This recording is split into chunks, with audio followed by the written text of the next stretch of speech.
So you can see these are all the information that is displayed. So here you have the temperature of the engine in Fahrenheit, here you have the range, here you have the consumed average, and you also have the traction control and ABS options. So there are different levels in traction control and ABS. Traction control has around 7 different settings and ABS has around 3 different settings. So it is different for all different modes. You can set it as you want, and that is the best part about this bike. This is your gear indicator, the speed, the rev limiter, and here you will see the modes. So right now it is in urban mode. So I can actually switch it on or off very easily using these switches over here. So let me just talk about that a little. So if you want to set the different traction control and ABS in individual riding modes, you need to press this button. Once you press this button for 3 seconds, now you can see that you can change the engine setting. Now you have to choose which mode you want to customize. So let's say I want to customize the enduro mode. So I just select that. Now it shows you options of what kind of engine power you want, whether you want a medium power, whether you want a high power. So I select that at medium.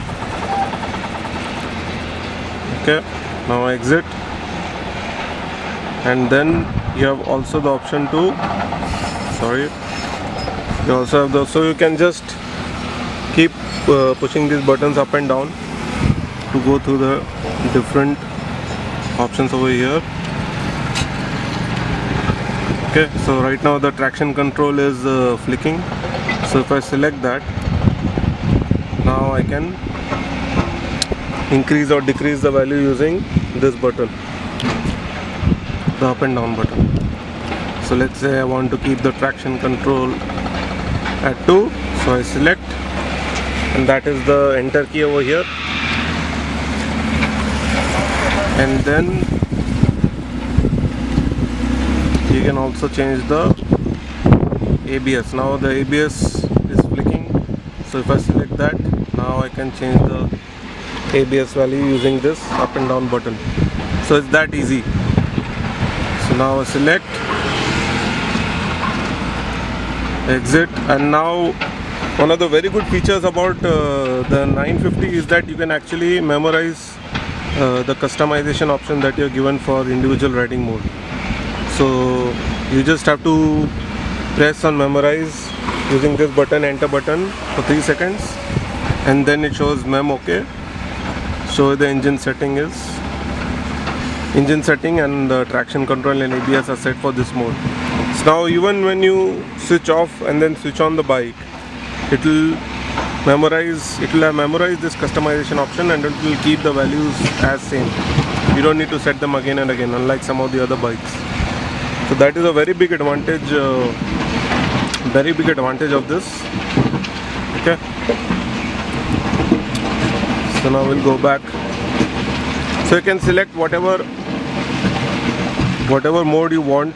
So what the sport mode does is it keeps the traction control to a minimum, and it gives you the maximum engine output, that is 113 bhp. The touring mode also gives you maximum power output, that is 113 bhp, and the traction control is at about a 5 level. And the urban and the enduro mode, so they basically reduce the power to about 70 horsepower, and these two are the modes which I use when I ride in the city. And in enduro mode, the ABS is automatically switched off, so that you can lock the rear wheel and take it out for a bit of fun. I actually went for a bit of off-roading right now, and this bike handles off-road really well. Yeah, so this was just talking about the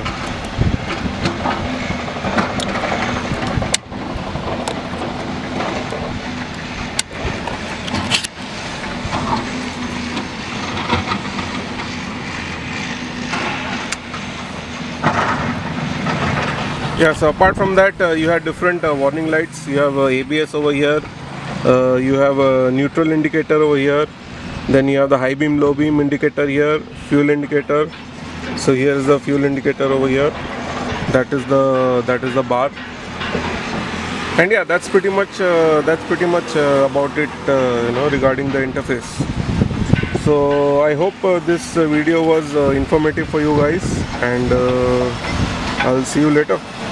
Cheers.